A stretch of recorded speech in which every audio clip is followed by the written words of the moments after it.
Hello, everybody, and welcome to this latest edition of PAX Live on Facebook here on PAX News' Facebook page.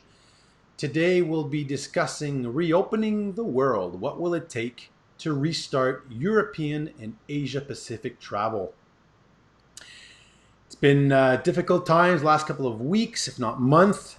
So what does the future hold for these two regions of the world, and when will Canadian travelers be able to visit again Europe and Asia? So to join in this discussion today will be Alan Law, who's director for the Pacific Asia Travel Association, PATA, Canada chapter, and also director of sales and marketing for GLP Worldwide. I'll be joining him in a second or so. And speaking on the situation in Europe is Miguel Gallego, who is head of marketing for the European Travel Commission, the ETC, which is actually an association of national tourism organizations based in Brussels. So, actually, without further ado, let me see if I've got them both on the line. I believe so. Alan, can you hear me good? Yes? I can hear you. Excellent. Miguel, thank you for being there. What time is it over in Europe right now? It's 8 p.m. here in Brussels. Well, thank you for being with us, and thank you everyone who is on online right now. I see the numbers going up steadily. It's great. As usual, if this is your first time on this PAX Live, we invite you to put in your comments or your questions in the feed, and I will make sure to relay those comments and questions to either Alan or Miguel, depending on the nature of the topic that's being raised. So, how things have been, I guess, over the last couple of weeks have impacted with COVID-19. I'm curious to hear perhaps from you, Alan.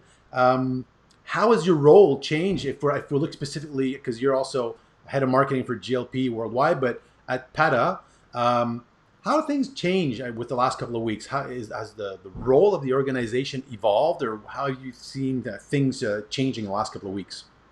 Yeah, I mean, a lot has changed. I find myself using that term new normal a lot. I guess we've accepted that there is no going back to the old normal. Everything we know is going to change after this, just like it changed after 9/11. Personally, my role has changed from sales and marketing to more of communications and PR.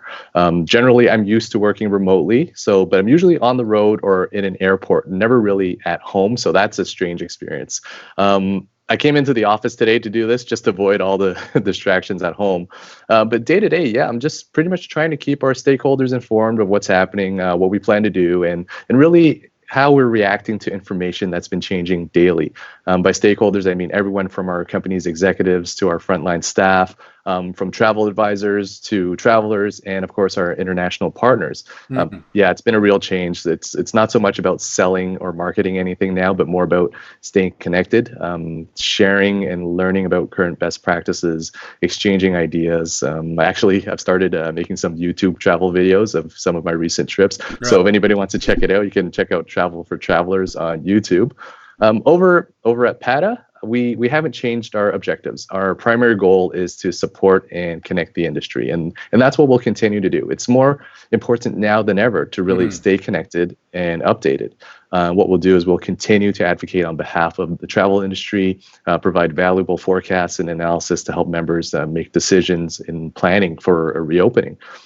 In fact, last month, PATA HQ released 39 destination reports, and these are forecasts complete with updates in response to COVID-19. So I think what a lot of what's being done today is gathering and sharing and processing information, and there is a lot of noise out there. So I think the key to being successful going forward is being able to reject what isn't relevant and apply what's useful toward future planning of reopening. And that's going to be interesting because we will talk about the reopening and what is open, what's not, and how we're dealing with that situation in Asia. But first, Miguel, tell us from the European Travel Commission standpoint, how have things changed over the course of the last couple of weeks with the COVID-19 situation? Yeah, absolutely. Well, first thing, thank you very much for the opportunity to join this discussion.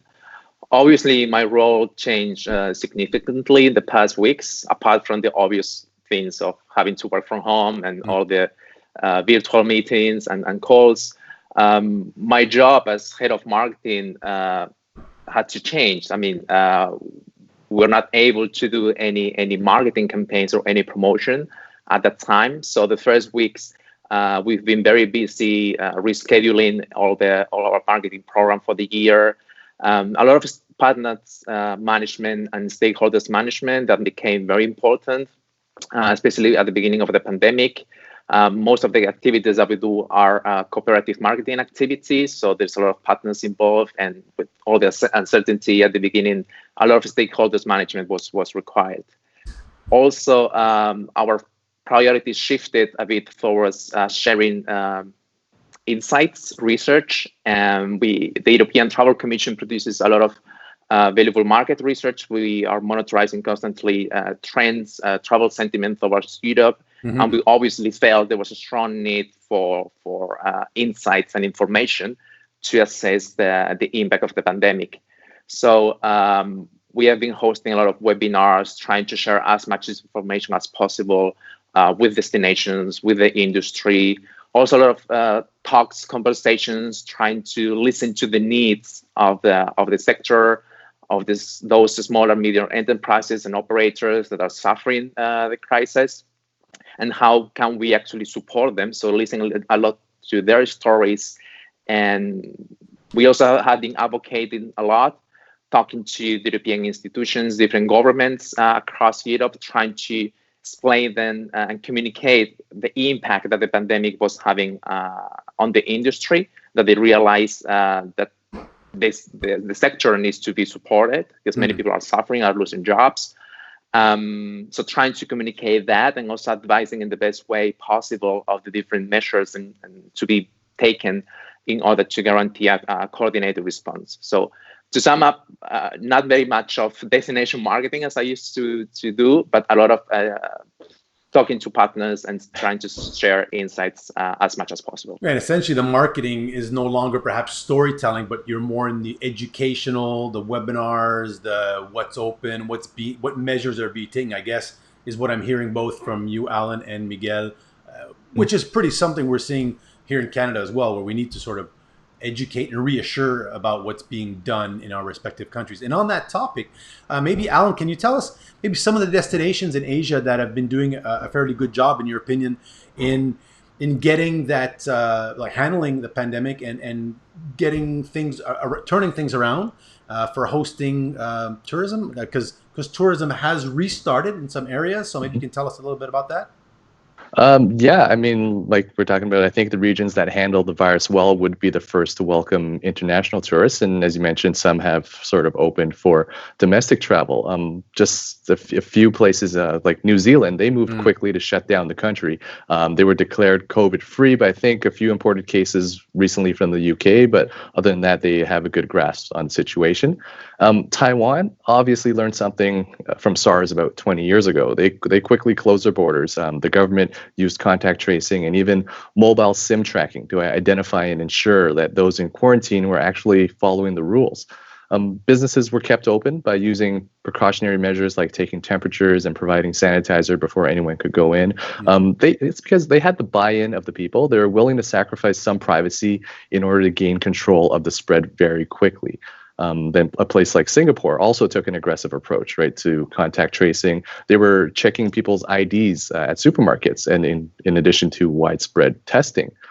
South Korea has also been in the news, and they obviously learned a lot from MERS and H1N1, and they used a similar sort of early response that has really helped the country maintain a very low case count at about 0.02% of the population. So that's only 12,000 cases out of about 50 million people. Oh. And they managed to do this without closing their economy.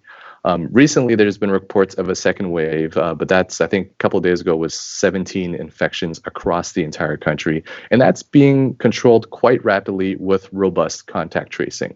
So even though there's a potential for a secondary outbreak, they're able to keep that under control very quickly, showing that they can respond effectively to contain new cases. Another good example, of course, is Hong Kong. They took a lot of experience from SARS. and took aggressive measures early. So other than a handful of imported cases recently, it's been several weeks since they recorded any cases of local transmission. And there's protocols in place. So currently Hong Kong, there are safeguard protocols across the hospitality industry, and these are focused on recovery and how they're going to adapt to the new normal. Vietnam, Thailand, Bali, also worth mentioning. They've all done great in containing the virus and minimizing casualties, again, using extensive contact tracing and widespread testing. And of course, obviously, things are still constantly changing. I mean, things could be changing now as we're talking, but I think the countries that responded well, as I mentioned above, to the outbreak, would be the first ones to be ready for international travelers first.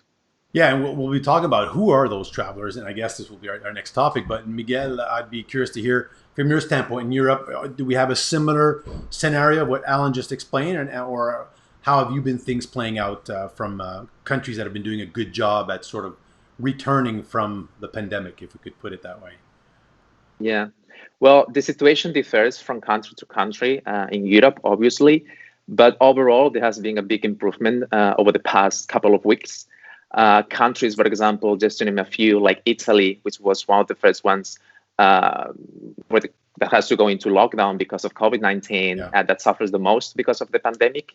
They actually were also the first European destination to reopen to inter-European travelers earlier this month. Then, as of last Monday, most of European countries opened their borders to intra-European citizens. So inter-European travel from, for example, Germany to Italy is allowed at the moment.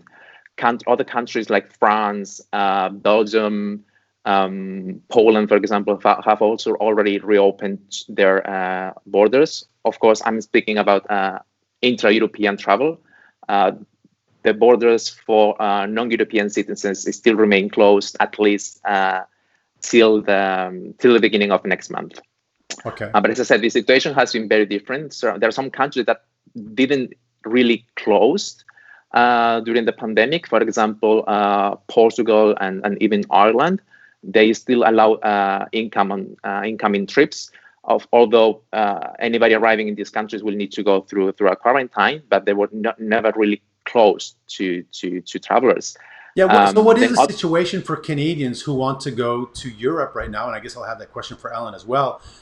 You would have to do like a mandatory quarantine for 14 days unless you're European. Is that how it works, Miguel? Well, there are two elements to take into account. First, of course, whether Canadians are allowed to travel abroad or not. So until that travel advisory is lifted, Canadians are not really advised to travel abroad. And then from the destination side, the question is whether they're allowed to get in. Yeah. As it's explained right now, across the Schengen zone, which is an ensemble of the majority of European countries, with the exception of the UK and Ireland, incoming travel to the Schengen zone is for non-European citizens and for non-essential travel is not allowed at the moment until the 1st of July. Now, most of the destinations, European countries, have been asked by the European authorities to find a consensus of a list of countries for which the travel restrictions will be lifted, based on a series of criteria, which includes was the situation of the pandemic in the destination of origin, if it is a similar level as it is right now in Europe, whether that country has measures in place to control possible infections upon departure and even during the trip, and also based on some reciprocity, in the sense that if the Schengen zone opens to one origin market, travelers from Europe should also be allowed to travel to that destination. So these are the principles. The countries are right now asked to find some consensus, because it's important to remember, and I know for Canadian travelers, it's also important. Many of them, when they come to Europe, they tend to visit more than one destination. For sure.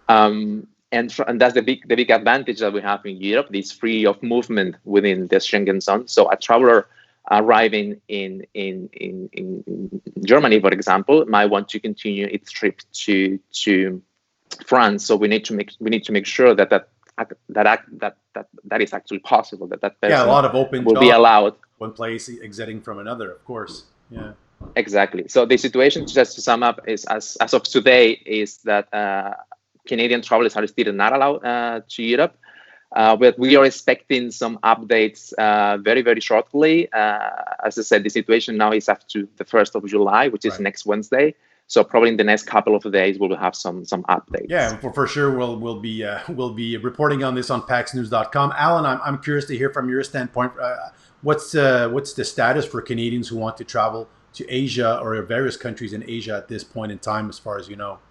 Yeah, I mean, to date, it's quite similar to what Miguel had mentioned. I mean, there's always the Canadian restrictions. We can't leave, first of all. But for the most part, most of the Asian destinations do require a 14-day quarantine if you're coming in.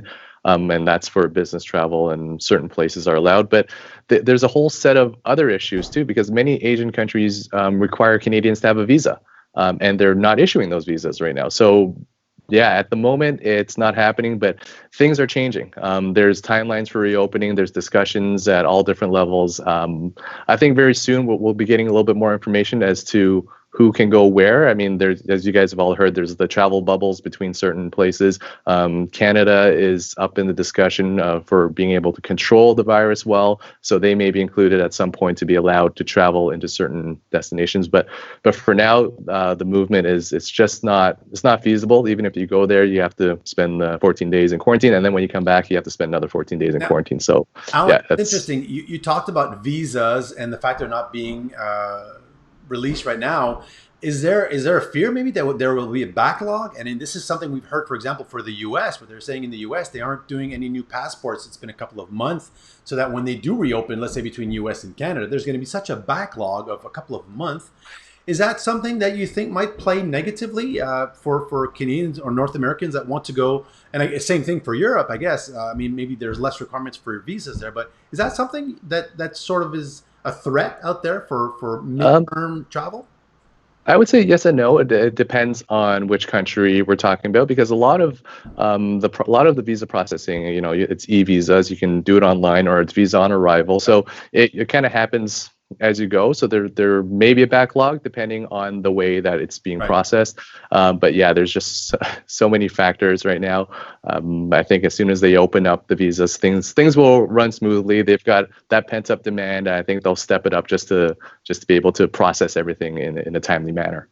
Yeah, and it's interesting because we're talking about visas, but also airlines. Airlines have a big role to play, and they're announcing. And I think Transat a week or two ago announced as of July 23rd, they're going to be flying to 23 new destinations. Some of them were actually in North America, Caribbean, and Europe. So, Miguel, is that what roles do you think airlines can play, and what are other variables in play that can help getting people inspired to travel? Because until we have, of course, the permission and those dates confirmed, for now it's only just like a dream, a short term. But how do you see that role being played out by some of the stakeholders, such as airlines and maybe airports or tour operators? Yeah, well, connectivity will be key to resume travel to Europe from overseas markets. Obviously, most of the Canadians arriving into Europe do it by air. So recovering slowly that very good connectivity that we have enjoyed over the past months will be key. Europe has been seeing a steady increase in arrivals of Canadian travelers over the past years, and that was partly due to this increased air connectivity. So, of course, until those air connections are reestablished, we will not be able to go back to where we used to be. Right. Then, of course, is the element of consumer confidence and the capacity of the airlines to make sure that they have put in place all the protocols necessary for allowing a safe travel from the point of origin to Europe in this case. The European Commission, they published in mid-May some guidelines, recommendations for the industry as a whole. This included also airlines and airports, some recommendations on health and safety protocols to make sure that the travelers are capable to travel in a safe manner. Based on a series of principles, most importantly, trying to keep social distancing, so limited capacity in checking areas, and when recovering your luggage in waiting areas, for example, as well. Important to mention, though, is that capacity of the flights was not impacted by these recommendations or guidelines. There were having a lot of discussions going on whether airlines will be required to, for example, leaving empty the middle seat. This was not part of the. There's talk about mandatory masks, of course, being worn on board. Exactly, wearing masks, washing your hands. Also, we also appeal to the responsibility of the traveler to behave in a responsible way. But yeah, coming back to your question, for the recovery at least of Europe as a destination, recovering the very good air connectivity that we have had will be key. But also allow me to say that this also might provide an opportunity for developing new ways of transport within Europe, such as rail travel, for example. We have a very good connectivity in Europe, and there was a lot of discussion before COVID-19. We were all talking about over-tourism, about climate change, on maybe the impact. The flight shaming aspect as well, yes. Exactly, and this is probably now likely to become even more important than ever. So I think the pandemic also provides an opportunity to develop and further promote the use of other means of transport, at least within Europe, as we can enjoy a very good infrastructure that allows that. That's interesting. Well, actually, we got one or two questions here that I'd like to bring up. Deb asked, do you think that a traveler will need to have negative COVID-19 test results in order to travel anywhere now? And I guess we could say some kind of a medical certificate or some kind of is that something? And we don't. No one's got a magic wand here. But Alan, do you think this is something that might be required? That there will be maybe temperature testing and things like that, or will we go maybe a bit further? And I think that's an actual question because it could be a requirement. Alan, what do you think? Yeah, no, that is an excellent question. I mean, I'm not in a position to answer on behalf of the country, but I think that's a fantastic idea. I know that the Emirates airline, they had already implemented an instant test before you're allowed to board the plane. But I think to have that certification would make sense. I mean, if you're certified COVID-free within 72 hours of your flight or something like that, that allows you to leave your country or enter into a new country. That I think would make sense, but whether or not that is possible in terms of privacy and whatnot, that really depends that is a big on which country. Yeah, but again, it's like applying for a visa. If you want to go there, you got to do it, kind of thing. Right, Miguel. What do you think? Is that something also you think in for Europe that could be feasible in the short or medium term, or perhaps the same privacy matters that were raised by Alan would apply? Yeah. Well, at the moment, that's not required. And personally, I don't think it will. What is required at the moment in most European airports is that the passenger is required to fill a short form upon arrival, with just the objective to keep some track of the point of origin of that person, and especially in case that an infection is detected in the flight where that passenger was, that this can be quickly be traced and be warned, and that person might be requested to go into quarantine. So they're not requested to prove that they don't have the virus or that they didn't have it, but there are some measures in place to try to keep some control of the people passing through the airports and airlines in the event of an infection that could put in danger that passenger. Interesting. Now, before we were talking about the fact that Canadians can't leave, but there's Danielle made a little precision on that. She says Canadians actually can leave. It's just not advisable, which is an important nuance, which of course has consequences on travel insurance. And can you comment on the $3,000 US deposit Cambodia is now asking, apparently? Why not condition of granting a visa to showing proof of a test? Is that something that might be required? And I'm not sure if you're familiar with that deposit that's being required, Alan. No, I'm not familiar with that. I can take a look at it, but I have heard of such things like that. For example, proof of insurance for X amount that you can actually afford to take care of yourself should something happen, and that's happening. That's common. But the $3,000 US, I haven't heard of it, but it makes sense that they're asking for something like that right now until they figure out maybe a vaccine or whatnot, just so that they know that you can afford to take care of yourself if something was to happen. And it could actually be a business opportunity. And I'm not sure, Miguel, but it wasn't it Iceland that announced that a couple of weeks ago. And I'm not sure if it was an urban legend, but that they were saying that they would actually you could pay. You have to have a testing upon arrival in Iceland, but if you actually paid, you could have it expedited like in 24 hours, and it would be like an incentive. And I think there's also another country in Europe that said, well, if you do fall sick during your stay, we'll make sure it's being covered. Is that I mean, is that something that we could see as a possibility from some smaller destinations to say, you know what, we ensure you that you're not going to fall sick while at our destination to entice people to come and visit, of course, within the Schengen zone if you're in Europe or within the Asia Pacific, zone if you're there. Miguel, what do you think? Yeah, indeed. The two examples that you mentioned are right. Iceland and some regions in Italy, Right.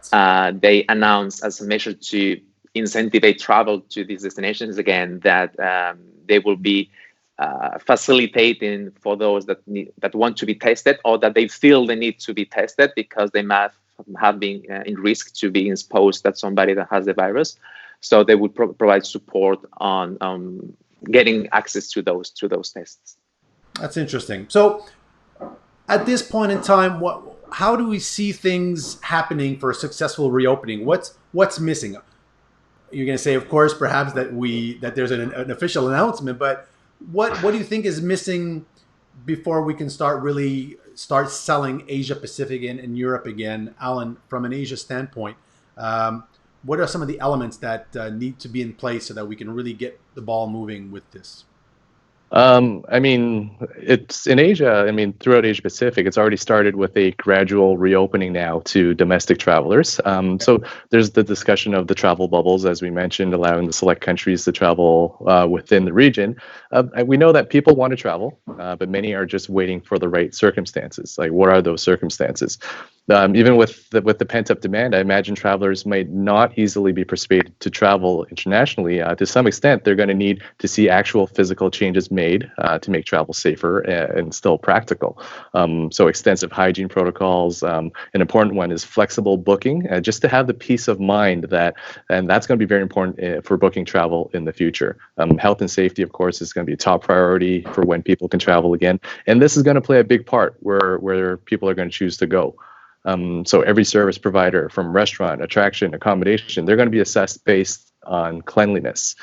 For example, the Hong Kong International Airport, they have a full body disinfection and sanitizing procedure. I mean, I think this is only currently for staff, but you can see where this is going, right? They've applied the antimicrobial coating basically on every surface and touch point. They have cleaning robots that are deployed 24 hours to sterilize everything. Yeah, the protocols are going to be important. Many airlines, hotels, destinations have already implemented their own policies, but what's coming next are actually in progress. I think Miguel had mentioned earlier, is globally accepted protocols, right? So the WTTC has a safe travels protocols for travel-related industries. USTOA, CATO, and ETOA have recently created a set of safety guidelines. And these are all protocols that are widely accepted, taking into account WHO and other public health guidelines. So I think it would be prudent for travel advisors to look for supplier partners who are complying with these guidelines. And these are going to be important things to have in place in anticipation of reopening. Yeah, and the crowds that obviously that are watching this Facebook Live, it's a lot of travel agents, counselors. I mean, what can we say to them to help them sell the destination and get ready for what's to come next? So, Miguel, I'd be curious to hear your perspective on that. I mean, what are some of the ways that we can keep clients interested while we're still waiting for these announcements to make? I mean, Alan pointed out a couple of good things with regards to health and sanitary procedures, but what else could we put into place that will help advisors, travel agents get the pent up demand remain and get people to book as soon as we can? Well, for travel advisors, I would definitely recommend that they have a look at the new website that we made online last week. It's called reopen.europa.eu. Okay. It's a comprehensive website where they will find all the information about the different restrictions and protocols in place in the different countries of the European Union. I think this tool will prove very valuable for operators to know exactly what is the situation in the different destinations. The information is updated on a regular basis as the situation evolves. It's also available in different languages, so this is a very useful tool for travel advisors. Then I also recommended that they just use this time to update themselves, educate also themselves.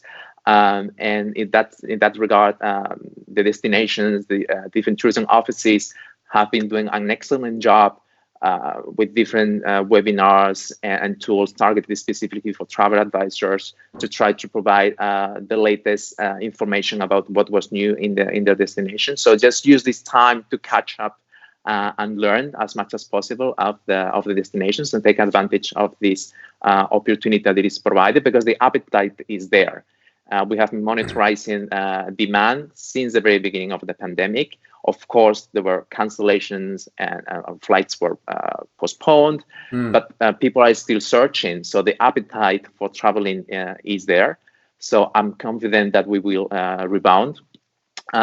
Destinations have also put together a lot of very immersive and virtual experiences, especially to keep that people dreaming about their vacation. And are having excellent virtual experiences from many different destinations and attractions across Europe. So take advantage of all those different tools that are made available for travel advisors and for consumers to still continue dreaming about their future trips. Well, that's good. And I just saw that in the feed. Our friend Pascal from Swiss Tourism actually shared the reopen.europe.eu link. So we'll make sure that that's already there. We're already beyond the half-hour mark. Time flies when we do these things. Perhaps, and we've seen a lot of the comments and questions. I think we're mostly addressed. Final words of wisdom, Alan. What's next, I guess, for Asia Pacific, and how do you see things unfolding with what we know now? I mean, based on the reaction, as we mentioned earlier, of the responses to the virus of some of the Asia Pacific countries, they're doing well. They're containing things well. They're reopening to domestic travel, so there's hope. It's a confident step forward. Just to throw in there, for example, Shanghai and Hong Kong Disneyland, they've recently reopened. Right. So with limited admission, of course, but if they can operate in such a crowded setting and still operate successfully, that instills confidence that it is possible, that it can be controlled, and we can still operate something like a theme park during times like this. For the travel advisor, I think the key now is to work with a reputable tour operator who can offer flexibility in their booking conditions. You can be comfortable on promoting tours for later in 2021, but you want to still keep an eye out for some incentives in Q3, Q4 2020, because as countries start to open up, there's going to be some good deals out there. I mean, we have to be realistic that the people have this whole crisis it's going to be followed by an economic stagnation, and that's going to limit the ability of people to travel, even if there are no restrictions. So costs are going to play a big part. And many governments are looking at offering incentives for travelers. So obviously starting with the domestic traveler, and then for international travelers, I know from hotel nights to air credits. So keep an eye out for those type of things to help drive some bookings. Stay educated, as Miguel said earlier, like stay educated through reliable sources, government sites. You can contact us at PATA, and of course rely on trade media like PAX News, but just don't rely on a YouTube documentary as a source of information. You may want to take on a role as PR communication for now. Stay in touch with your clients through email, social media, even a good old phone call. See how they feel, get some feedback, exchange ideas. So when they're ready to book, they're going to come to you. I think a big part of selling travel in the future, we talked about this, is not just talking about how great the destination is, but including details on how to keep you safe while you're there. Yeah. That's important for them to know. And like, where will it be safe to travel?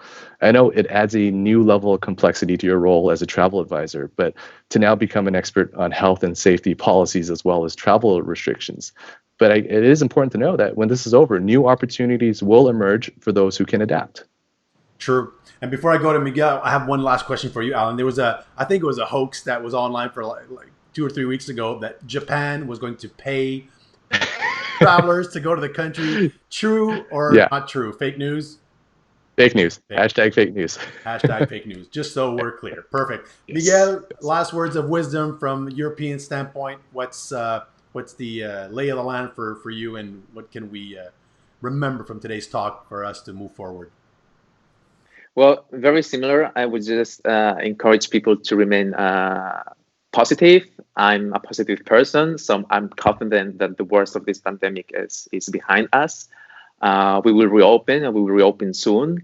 And just to guarantee you that you will be ready when the time is right. The protocols are already in place. So just to guarantee that European destinations will be ready, and really looking forward to welcoming Canadian travelers again, of course, in a responsible way. Well, thank you very much, both Alan and Miguel, for staying up later than expected for doing this night or evening shift for us. So much appreciated. My pleasure. Yeah, and likewise, thank you, Alan, for coming into the office today to do this. So it's great. We hope the folks appreciate it. We got a lot of people who asked some questions and commented, so it was great. And folks, PAX News, we look forward to seeing you on a future PAX Live. If not, follow us on paxnews.com. Cheers, everyone. Thank you. Cheers. Bye-bye.